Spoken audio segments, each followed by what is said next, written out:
your body remembered before your head brain had a chance, or your brain had a chance. You want to know why you're exhausted when nothing bad happened today? You want to know why you snapped at someone and didn't even fully understand why? You want to know why you woke up this morning already tense before you'd even remembered what was going on in your life?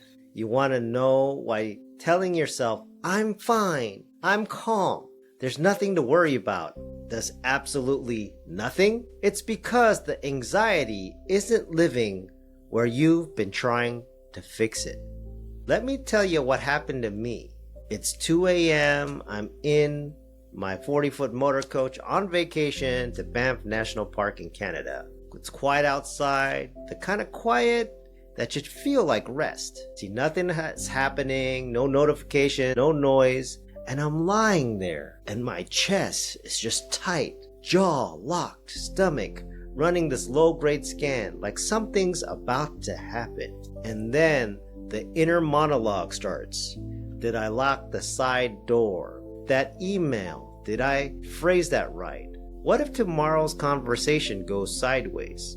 I haven't taken a vacation in so long, and taking this 30-day vacation to go around the Northwest was just having a toll on me. I just kept thinking about, well, what about the business? Should I check in? We were building the content engine for this, and I was sitting there thinking, well, what if we don't get enough content? Or what if I don't know what to write? And then, what if nobody wants to watch this? Well, what did they mean by that? Look, 3 days ago, did I miss something? On and on, for nothing, in the silence at 2 a.m. My body was running on full threat protocols. No threat in the room, no trigger, just the program executing on empty. And the worst part? I didn't even notice it had started. It was just already running. Any part of that sound familiar? What I was doing that night wasn't being anxious. I was practicing anxiety without knowing that's what I was doing. And I want to show you what it feels like when the practice stops. Before I explain how it works, take a breath right now, not a performed one. Just let it all go all the way out. And for the next 5 seconds, see if the place in your body that's holding something can be just 10% softer. Not gone, just 10% less gripped. All right, let's try right now. Take a deep breath in. Hold it. And let it all the way out.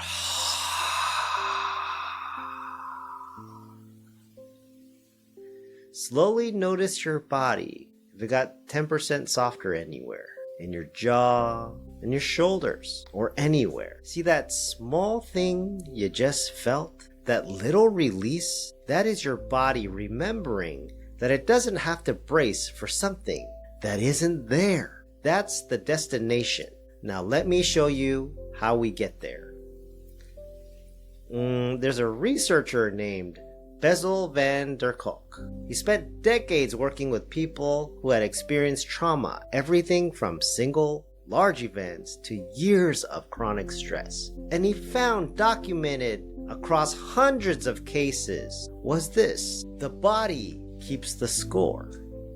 Unresolved stress doesn't stay in memory. It lives in your tissue, in your posture, in the reflective tightening of the muscles that started as protection and became permanent. See, the body stores the experience at a level that language doesn't reach. That's why you can talk about something, understand it, and feel like you've processed it, and still react the exact same way when the trigger fires. Because your gut brain, the oldest, fastest part of the system, filed that away differently than your head brain did. See, your head brain made peace with it. Your gut brain logged it as an ongoing threat.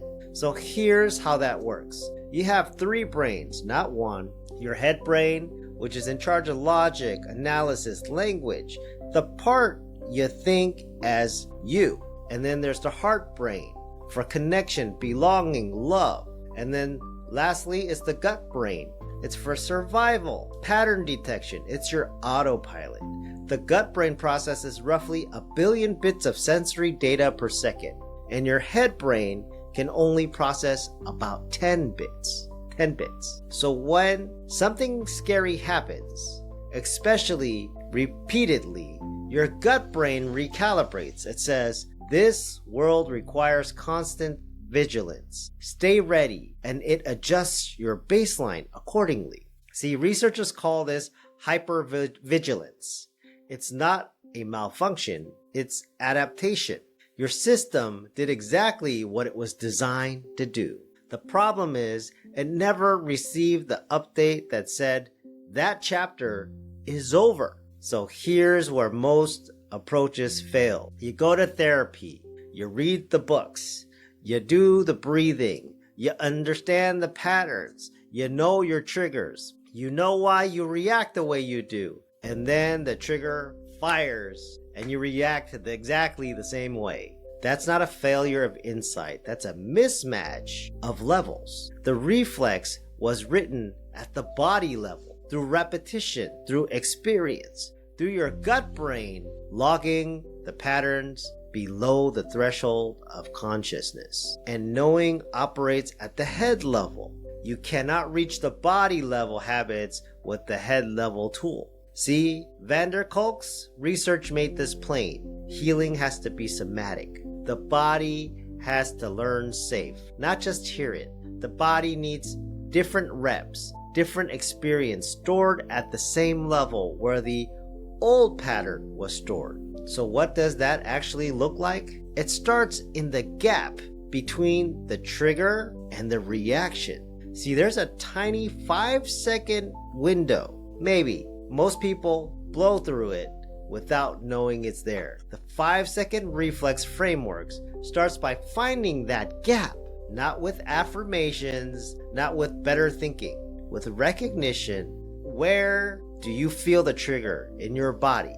Is it in your chest, your stomach, your jaw, your shoulders? That noticing before anything happens, that's the beginning. That's the first rep. And from there, one breath, a slightly different physical action, sometimes or something that sends a different signal to your gut brain. And then over time, with consistency, with patience, those reps start to override the old ones. The baseline now updates, not through willpower, through repetition.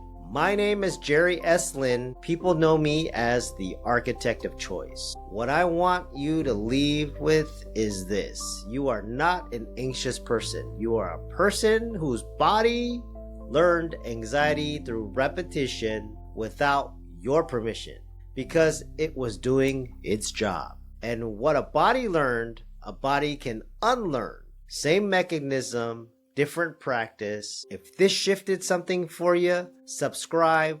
And every week I go somewhere most personal development doesn't. Into your body, into your reflexes, into your first 5 seconds that change what happens next. And if you're ready to do this in real time with real support, Saturday Reset is every week. Link in the bio.